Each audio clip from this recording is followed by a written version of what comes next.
There are things that we cannot control. There are things that we can control. All right? And in terms of providing psychosocial support to our children, to our students, no, remember that this is something perhaps that we can work on. Okay? Considering also na kaya ko ba itong gawin? Kaya ko ba itong kontrolin?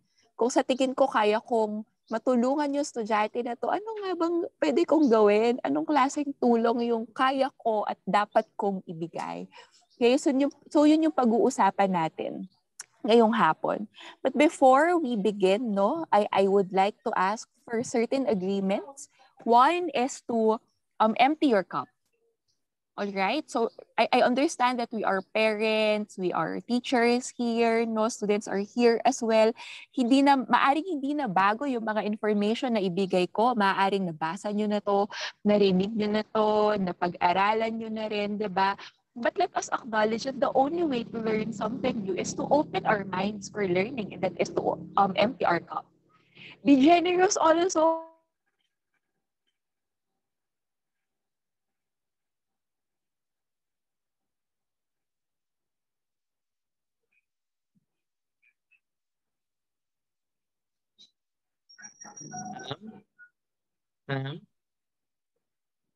Hello?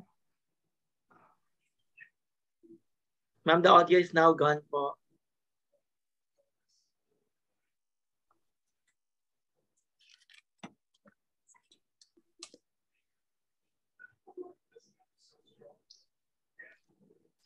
Hello? Naririnig niyo ako dito sa... Yes, ma'am. This one's better. All right. Okay. Sige. Ito na lang gagamitin ko. Alright, so be generous, no, as much as possible. Yan, sabihan niyo po ako kapag hindi okay yung connection, kapag hindi na naman clear, ganyan, or kapag may mga questions ako at kailangan ko po ng responses ninyo, no, let us maximize our chat box. Keep the environment safe. Okay, we're talking about mental health, no? What's good about Filipinos, especially at the moment, we're becoming more and more open, no, talking about mental health concerns particularly, no. So let us keep this web space as a safe space for everyone, no. Treat each other's experiences with respect, no. Walang tama at walang mali, no, dahil personal experiences natin to. As much as possible, turn off or set aside other things na gagawin natin. Mabilis lang naman itong session nito. Let's make this session enjoyable. All right? So, tignan natin ulit yung context. Diyos ko, magtatatlong taon na tayong nandito sa sitwasyon na to, no? At wala pa rin masyadong pagbabago, no? Kita natin, bounce back, babalik sa normal, magiging hindi na naman okay. Pero itong mga bagay na to, nakasanayan na natin, wearing of face mask, disinfecting, physical distancing, no? Making sure na hindi tayo masyado nag-establish ng physical anong tawag dito, connection, 'di ba? Yung pag magkakasalubong, hindi masyado mag-handshake, hindi masyado mag-beso-beso, no? Catholics or Christians or Muslims or brothers and sisters from other religion, no? Pwede naman tayong bumalik sa mga simbahan natin, pero may mga restrictions pa rin, may mga safety protocols pa rin tayong kailangang sundin. At hangga't maaari, no, i-practice natin yung faith online. No, siguro mas kahit pa paano mas naging okay yung celebration natin ng New Year at saka ng Christmas, no, dahil mas mababa yung cases ng mga time na yon. Pero ngayon na tumataas ulit yung cases, do unti-unting bumababa, no, balik ulit tayo sa dati, sa loob muna ng bahay, may celebration man or wala, no? At ang tagal na rin nating nasa gantong sistema, lahat online. No, our work, no, the education of our children, diba? But another side of it, no, parang when we flip the coin, especially for us parents, no, and especially as well for children, diba? Na mas madaming oras na kasama natin yung mga mahal natin sa buhay. Mas maraming oras na nasa loob tayo ng bahay, no, nagko-communicate tayo sa isa't isa at physically, at least physically kasama tayo. Okay? However, no, yung mga bagay na to na hindi naman natin actually gustong pinapractice, no? Kasi kung mas okay, nasa labas tayo, nakapag-unwind tayo, may ibang lugar tayong napupuntahan, 'di ba? Nung nagkaroon ulit ng surge diyan sa Manila, no? By the way, I'm here in the province, I'm in Iloilo. No, for quite some time. We've been here for quite some time, no. And that is because of the pandemic. Pandemic is one reason, no, kaya hindi pa rin kami umuwi at until now, wala pa rin kami masyadong balak umuwi. Pero yun, no, yung mga nangyayari na to, no, kahit sumusunod naman tayo sa protocols, hindi naman tayo nagkasakit eventually, no. Meron pa rin siyang effect sa mental health natin. Okay? And I don't know, no, pero baka mag-agree kayo sa akin when I say na most of the time or most likely managing these physical symptoms a lot easier, no, than managing our mental health. No, especially kung halimbawa COVID positive ka or may COVID positive sa family mo. Parang yung symptoms parang kayang i-manage eh. May medicine, may vitamins, no? We have that those doctors na pwede nating kausapin, hotlines na pwede nating tawagan, no? So kahit pa paano mabibigay yung assurance when it comes to our medical concerns. Pero pagdating sa mental health, ang hirap. Ang bigat. Tapos na nandun pa rin yung anxiety. Nandoon pa rin yung fear. Nandoon pa rin yung stress. No, babalik na naman ako sa trabaho, ano na naman ang mangyayari? And doon yung sadness, kalungkutan, especially when we lost someone because of this circumstance. Boredom may also be there. Wait. Nag-feedback. Yan, boredom may also be there, especially kung ang dami nating ginagawa. Ewan ko napansin ninyo, ang daming ginagawa, ang daming to-do list, pero bakit parang boring pa rin. Parang ulit-ulit pa rin. 'Di ba? And I don't know, especially for parents, no? Pansinin natin, mas naging madalas ba akong magagalitin? Mas irritable, mas mabilis akong nauubusan ng pasensya, lalo na sa mga anak ko. No? Let us understand that we are in a very difficult situation at the moment. And instead of judging ourselves against the emotions that we feel, which can be brought by these contexts na hindi natin kontrolado, no? How about being more self-compassionate? But let us try to identify as well. Ito yung effect sa akin bilang magulang. Anong nangyayari kaya sa mga anak ko? Paano sila naapektuhan? Okay? Definitely our children may have become physically less active. No, and lalo na hindi nakakalabas ng bahay, hindi nakapunta sa school, no? Mas mahaba yung screen time. Kasi we've been relying to technology, 'di ba? To unwind, makapag-aral, gumawa ng homework, etc. So mas matagal yung screen time. At yung rules natin pagdating sa screen time, no? Nabago na yan no? Nabago na yan. Regular sleep pattern may also be there. No, I have a client who's a minor and has not been sleeping regularly since the pandemic. Ang hirap sa kanya, no? So yun yung wino-workout namin aside from working out yung mental health concerns niya. Less favorable diet as well. And little or no interaction, particularly that physical interaction with peers and with others. And we won't know what can be the long-term effects of these things to them. Gusto ko lang biglang i-flash, 'di ba? No, bilang paalala, yung screen time, recommended screen time para sa mga anak natin, para sa mga bata. This may not sound or look as realistic as it can be. 'Di ba? Hindi to masyadong realistic lalo na sa panahon ngayon gaano ba katagal ang online class, 'di ba? Hindi siya ganoon ka-realistic. Ito lang webinar for example will take us for hours or more than that, 'di ba?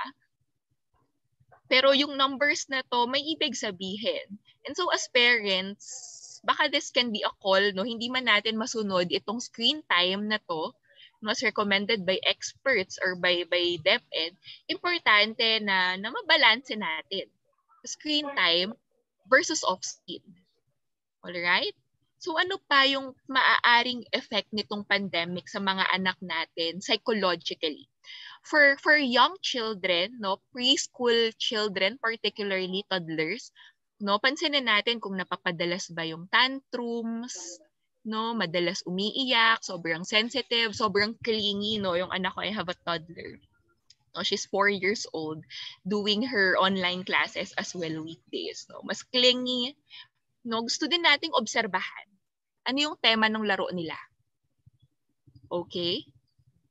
Kasi yung tema ng laro ng anak ko, merong COVID-19 eh. No? So, sasabihin ko sa kanya na when you deal with your toys, no, remember that you can think outside of the context that we have at the moment. Pwedeng sa kanila walang COVID. Ganyan. No? So, we wanted to find out what's the theme.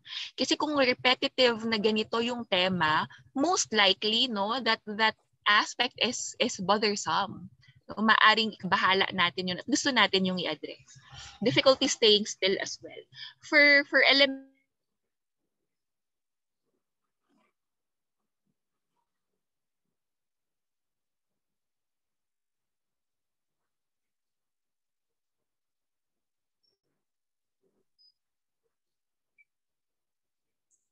All right, so I guess it's another technical difficulty. We'll just wait for the speaker again to go back. Please be patient for this one. And maybe while we're waiting, you can go for a comfort room break so that when she comes, we're ready again to listen to her. And let me just send a quick message to our speaker.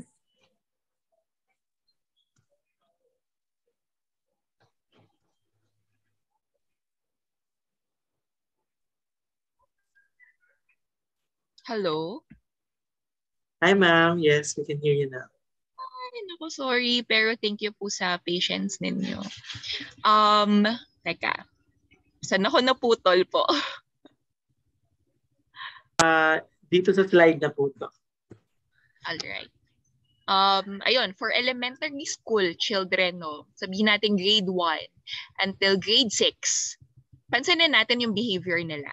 You know what? The thing about children is that we won't know if they have concerns unless mapakita yun sa behavior nila. Kasi hindi naman yan magsasabi sa atin directly and they do not have the exact words actually to describe their problems, their concerns, diba? So gusto natin makita yon sa behavior nila. Gusto natin i-observe yung behavior nila particularly. No, mas naging agresibo ba, no? Pag nakikipaglaro halimbawa sa mga kapatid. Ganyan, mas nagiging mabilis magalit, no? Hindi masyadong sumusunod din sa atin, mga paalala natin, mga sinasabi natin. Gusto nating pansinin yung stomach ache tsaka headache na walang physical na medical na reason. Okay? So maaari kasing anxiety yun. No, or something psychological. Pero gusto ko pong ipaalala, no, na i-rule out muna natin yung medical aspect bago nating sabihin na maaaring baka itong stomach ache na to, itong headache na to, baka psychological ito or baka emotional. Withdrawal from others, gusto nating makita, kausap mo pa ba yung mga classmates mo? May group chat ba kayo? Or gusto mo ba tawagan natin si ganito, kayo? Cries easily, difficulty concentrating, at yun nga, no, mas sensitive, mas irritable, mas mabilis magalit. Okay? For teenagers, no, ito na yung mga teens natin, ako, very challenging talaga din i-handle, lalo na ngayon dahil they may take these circumstances or approach situations with heightened emotionality. At gusto ko pong sabihin sa inyo, no, na kung i-approach man ng teenagers natin itong sitwasyon na parang mas emotional, konting ganito lang, imo na kaagad, konting masabi mo lang ganito, parang bumagsak na ang mundo, ganyan, no? Let us remember that our teenagers are undergoing changes, no? Physiologically, emotionally, plus they wanted to assert their independence. They are making sense of their world. They are making sense of their age. Ang daming nangyayari sa kanila. Kaya kailangan nating maintindihan at masuportahan sila sa mga bagay na yon. Okay? But let us observe their behaviors and emotions as well. Anger, frustration, sadness, no? Maging particular tayo kung madalas sa loob ng kwarto, hindi masyadong nakikipag-usap, no? Madalas nag-aalala, ine-express yung feelings nila ng anxiety, parang palaging tinatamad, maghapon nakahiga, maghapon parang ginagawa, pati pagligo, pagkain, pati yun, kinakatamaran, no? Stomach ache, headache, difficulty concentrating. At lalo na, no, tignan natin yung pattern nila ng pagtulog at pagkain. Importanteng ma-observe natin yun. Okay? So for the students who are here, for the parents who are here, for the teachers who are here, no, hearing these things, no, na kung paano nakaapekto sa atin yung pandemya, paano nakaapekto sa mga anak natin, sa mga estudyante yung pandemya, no. So ko tuloy kayong kamustahin. How are you feeling today? So using this scale, this mental health check-in scale, where will you put yourself in this scale?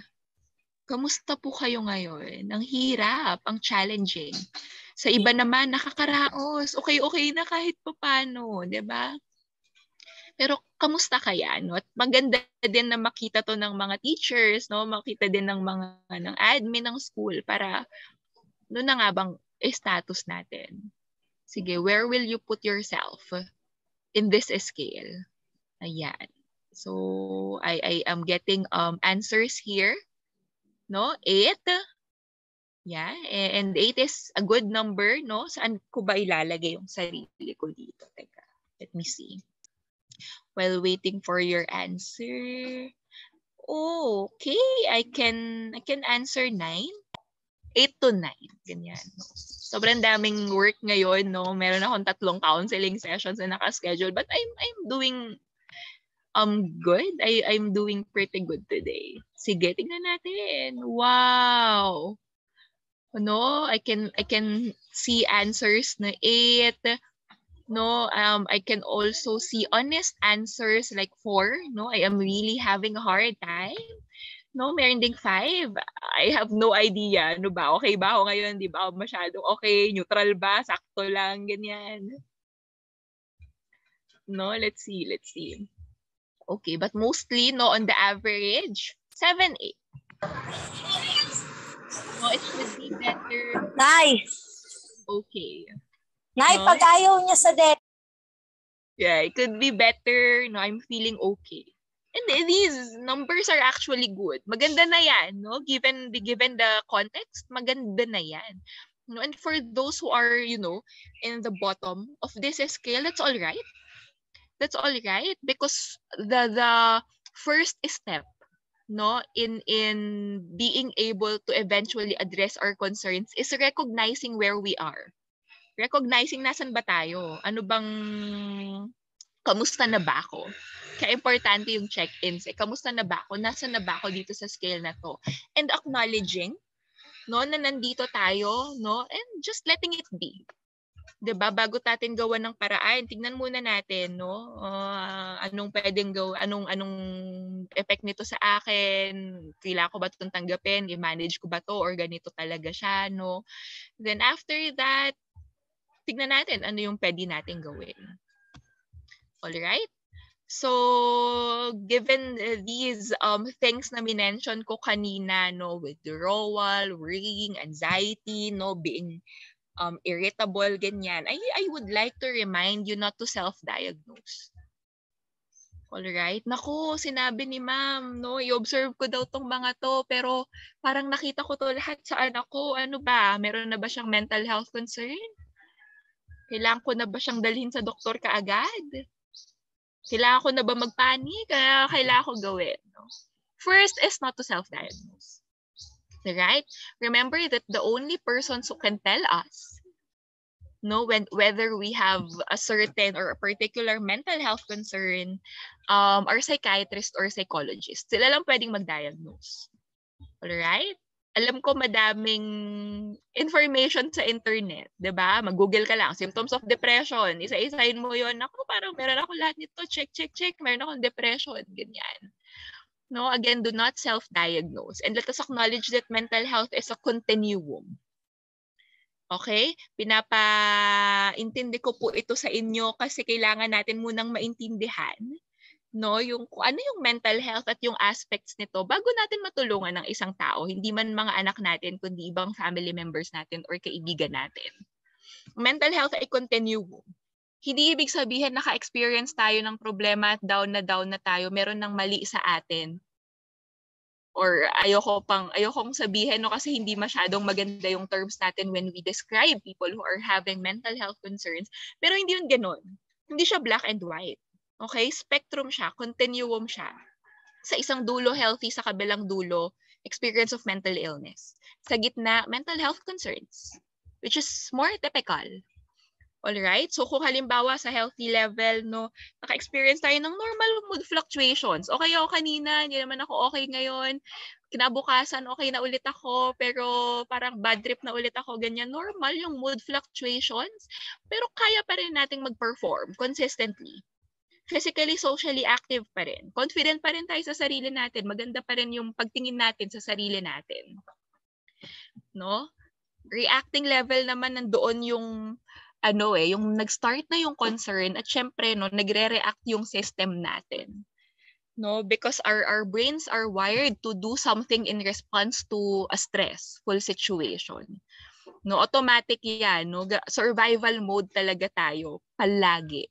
No, kaya nandoon tayo, kaya may mga instances na napupunta tayo sa reacting level. Nervousness, irritability, sadness is becoming overwhelming. Procrastination, nakatamad ayoko munang gumawa, no? It applies to me at the moment. Di ako masyadong nagsusulat ng research. Natatamad pa ako, wala pa ako sa mood. So, tendency to procrastinate, forgetfulness. Trouble sleeping, low energy, missing an occasional class or deadline, no? For the teachers, be watchful of your students' attendance. Decreased social activity. Sa injured level naman, kumbaga may sugat, sakit na. Sakit na. So anxiety is there, anger is there, sadness, aside from it being overwhelming, it is also pervasive. Most of the days malungkot. Feelings of hopelessness is there, worthlessness, tearfulness as well, no? Negative attitude towards many things, difficulty concentrating, making decisions, decrease na yung performance, hindi na makapag-isip kasi ng maayos. For us, no, or for the students, regularly missing classes or deadlines. Restless, disturbed sleep, ang hirap na din matulog. Avoidance is there. Increase of substance use or non-substance use, no? Or sabihin na nating mobile gaming, for example, or social media addiction. Well, wala pa sa level ng addiction. Ito yun sa sumunod na level, yung sa ill. Excessive anxiety, sobrang overwhelming, nahihirapan ng huminga, may panic attacks, easily enraged, biglaan na lang sumabog. No? Aggressiveness, depressed mood most of the time, parang wala ng pakiramdam, no, cannot concentrate, di na makapag-desisyon, hindi na nakakatulog, mas madalas nagising, constant fatigue, illness, absent na from social event, even from classes. Okay, thoughts of suicide is also there. Unusual sensory experiences like hearing or seeing things which are not actually there. And addiction. Whether substance, no, alcohol, wag naman sana drugs, smoking, ganyan, or non-substance, mobile gaming, social media, gambling, ayan. Okay? But again, do not self-diagnose. Understanding that mental health is a continuum, no, means that we are in a particular level, and in each level meron tayong pwedeng gawin, no, instead of going to that diagnosing aspect, no. Ewan ko nga ba sa mga Filipino, bakit ba kailangan nating i-diagnose kaagad, no? Well, we can always go to mental health professionals and ask for their opinion, 'di ba? Katulad ng kapag may sintomas tayo ng COVID-19, pupunta agad tayo sa doctor at magpapatest. Diba? I hope we have the same attitude towards mental health. Pero dun sa aspect na nasa continuum tayo, no, especially this period of the pandemic, no, I'd like to share this particular story, and this is the pandemic story, the boat story. Yan. People say we're on the same boat in this pandemic. But actually, we are not. We are in the same ocean, but not in the same boat. Some are on yachts. Others are on ships, sturdy, strong, safe. But most of us are on wooden boats. And others are clinging onto floaters. And many are still drowning.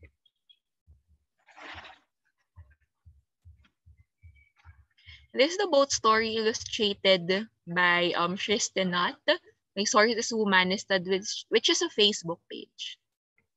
No? As parents, as teachers, we can easily say to our students na or to our children na kung ano pinagdadaanan mo, ganun din naman yung pinagdadaanan ko. Ganun din naman yung nangyayari sa akin. Pero kayanin mo yan. Gawan mo yan ng paraan. Tulungan mo yung sarili mo. Kumilos ka dyan. No? It is easily said, actually, than done. But remember na kahit na nasa loob tayo ng iisang bahay, yung mga bangka natin magkakaiba. So, hindi natin alam kung paano naapektuhan yung mga anak natin, paano naapektuhan yung mga estudyante natin. Unless we understand them. And so, I invite you to try to figure out, nasang boat ka nga ba? Nasang boat nga ba yung anak mo? Yung estudyante mo na palaging uma-absent. Estudyante mo na di masyadong nagsasubmit ng requirements. Ano ba ang boat niya? And for the students also, acknowledging that you are in this particular boat. Acknowledging that you are in a yacht.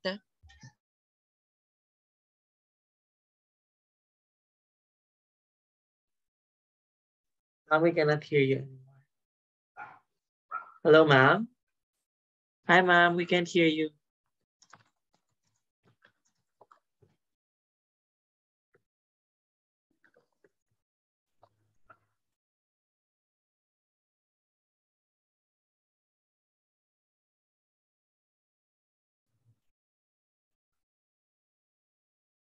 Wala na. Right. Yes po. Okay, we're once again experiencing technical difficulties from her end. So let's just wait for her to go back po.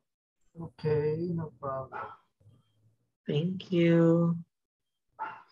Now, if you do have questions from this part of the presentations, from the previous parts, you may send it in the chat box if you do have questions so that she could address it later.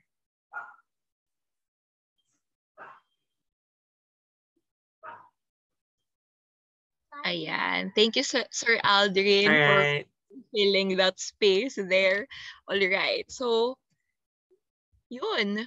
No, ang gusto natin gawin ay i-navigate yung tides. At by all means, mag-survive. No, pero mahirap mag-survive ng reality, no? Mahirap mag-survive kung tayo lang. Kailangan nating tulungan ng isa't isa. And so when we acknowledge that we are in this spectrum, we are in this continuum, ano yung pwede nating gawin? Na-acknowledge natin, nasa healthy pa naman ako, thank God, no? Then nurture whatever support system that you have. No? Kung nasa reacting na level, recognize limits. Sumusobra na ba? Teka lang, parang napapadalas na ganito. No? Take a break. Magpahinga na. No, especially weekend naman ngayon. Sunday bukas, baka naman pwedeng self-care. Identify problems as early and seek support from your friends, from other family members. No, kadalasan kausap lang, okay na. Kung nasa injured na level, no, dito sa orange, tignan natin yung own signs natin ng distress. Talk to someone and ask for help. Make self-care a priority already. And in as much as gusto nating mag-withdraw, ayaw nating kumausa, parang wala naman kasing makakatulong, no? Avoid doing it. No, we need other people in certain circumstances. We can be as strong as we can be, kaya naman 'yan, no? Pero may mga laban, may mga battles na kailangan natin ng tulong ng iba. And doon sa illness, no, na level doon sa kulay red, ito kailangan na talagang mag-seek ng professional help. Okay, whether it be from counselors, psychologists, psychiatrists, ayan, at mamaya bibigyan ko kayo ng madaming resources and follow whatever recommendation they may give. Particularly for our students, and not just for our students, no, kahit sa ibang tao, we wanted to provide psychosocial support. And when we do, it means that we help them maintain that good physical, kasaming physical, and mental health. At kung ano man yung coping mechanism na meron siya, no, gusto nating i-enhance yon. No, kung negative man, gusto nating baguhin yon at maging mas positive yung behavior niya or approach niya towards concerns. For the teachers, simpleng sharing of experiences, no, before we start a class, no, kamustahan muna or after before ending a class, sharing of experiences lang. Kahit, sige, one word to describe how you're feeling today or yung pinroject ko kanina, mental health check-in scale. Tignan lang natin, gusto kong malaman kasi kamusta. And we wanted to emphasize also and remind our children as well, no, na nandito kami, magsabi ka. No? Lalo na sa teenagers, hindi yan instantly magsasabi eh. At gusto nating i-respect yung space na yon. Yun naman yung isa doon. Gusto nating i-respect yung space nila na yon. But at the same time, give them that assurance and reassurance na pumunta ka sa akin, makikinig ako sa'yo. Sa panahon na ready ka na. Okay? And awareness raising such as webinars, no, and activities like this, sobrang helpful, no? Psychoeducation, it counts. Okay? So let us adapt itong concepts ng psychological first aid. Okay? Parang ano to eh, pag sugat, 'di ba? Nasugatan yung anak natin. Agad tayo niyan, kuha agad tayo ng band-aid, lilinisan agad natin 'yan, no? Lagyan natin ng betadine, lagyan natin ng bandage or band-aid. Pag emotions kaya paano? No, nakita natin parang may sugat din. Emotionally, psychologically, anong pwede nating first aid? Okay?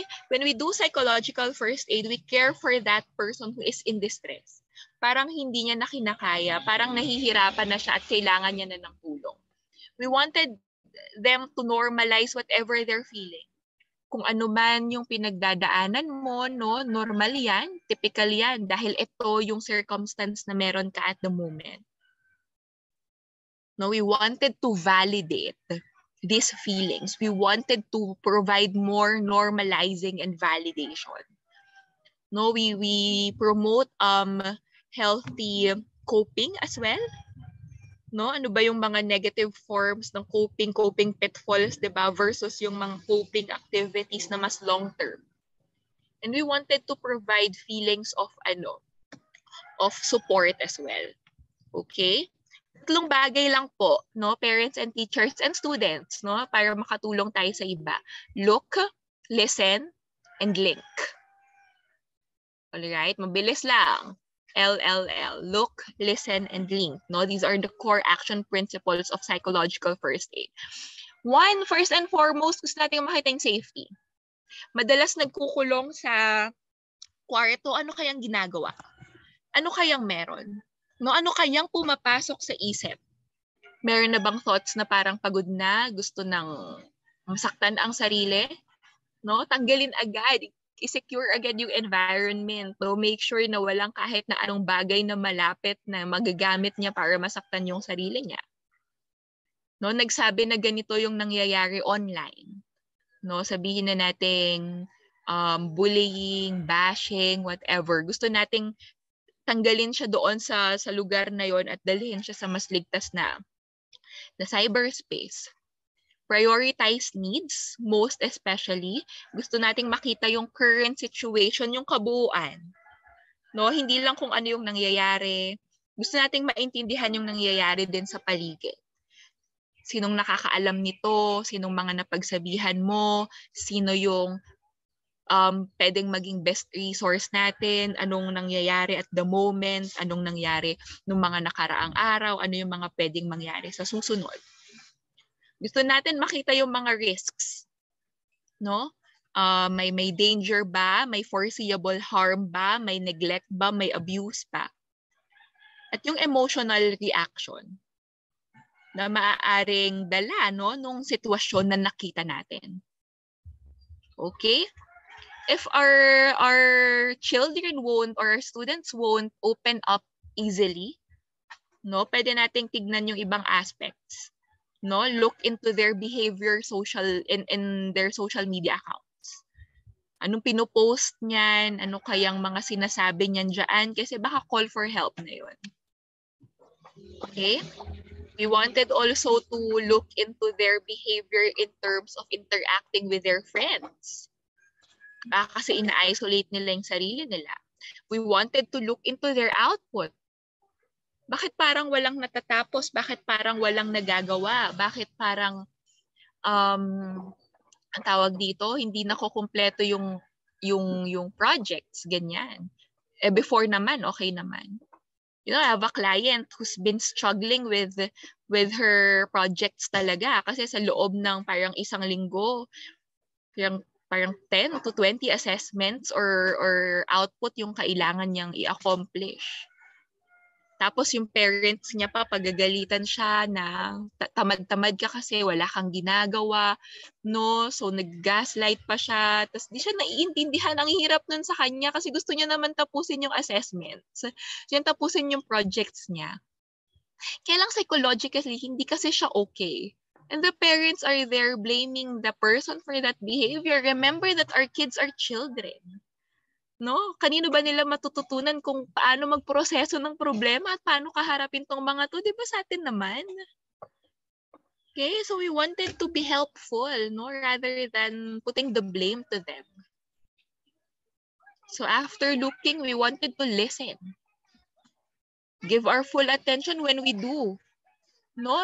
Allow them to talk. Kaya natin sila lang magsalita. Sila lang magkwento, no? Reality bilang adults, madami talaga tayong say. Totoo naman yan kasi mas madami tayong pinagdaanan, mas marami tayong alam. But if we do not allow them to talk, no, we cannot hear their worries. Kung palagi tayong nagbabutt in, hindi natin maririnig kung ano nga bang problema. So aside from listening to their stories, we wanted to hear what they feel about it. And when we do, we wanted to provide that sense of genuineness and respect. No? Na maaaring sa atin, ang babaw-babaw lang yan. Ano ba yan? Gagawin mo lang yung assessment na to, ang dali-dali lang nito, or gagawin mo lang tong output na to, itong project na to.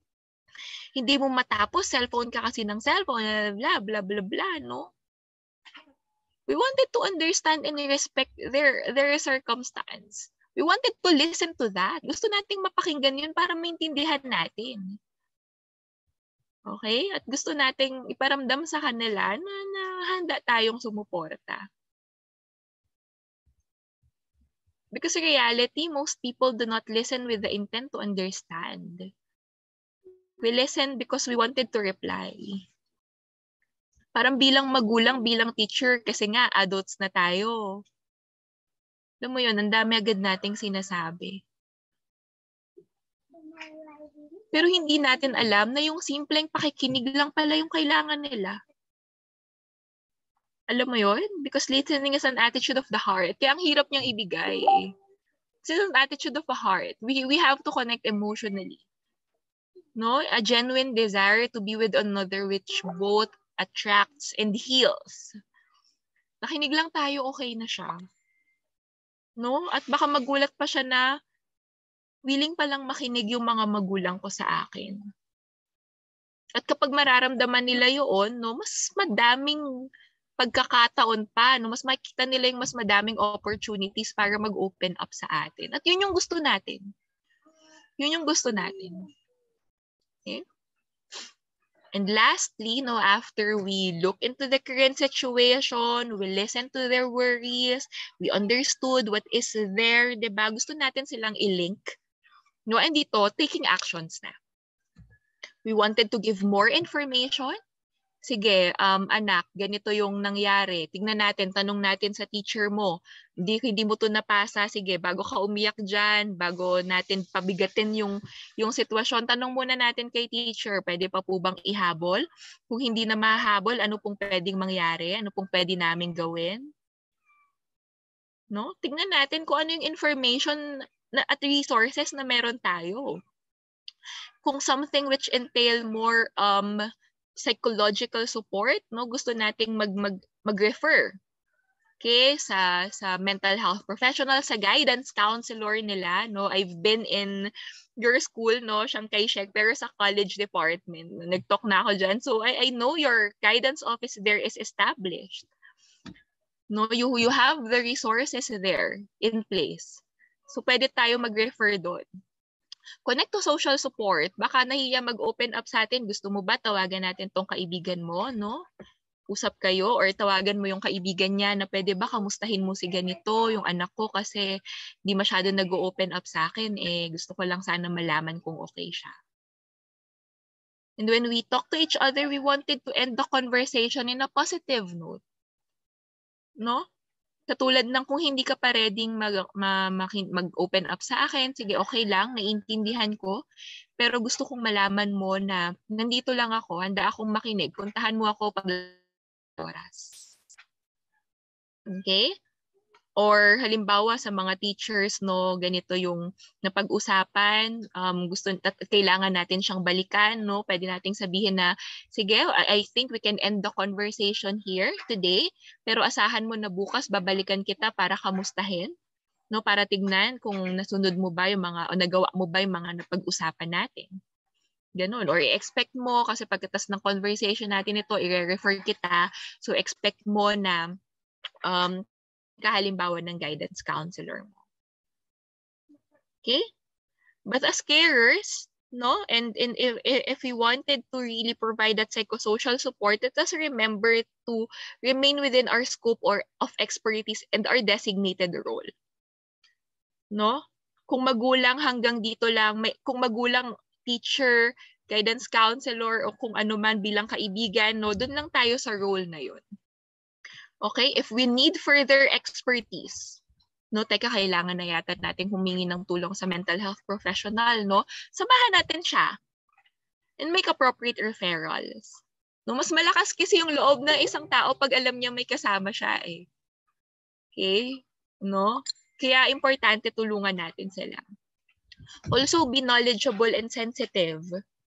No, maging particularly aware din tayo sa kung paano natin sinasabi yung mga bagay na to sa kanila, kung paano natin sila kausapin.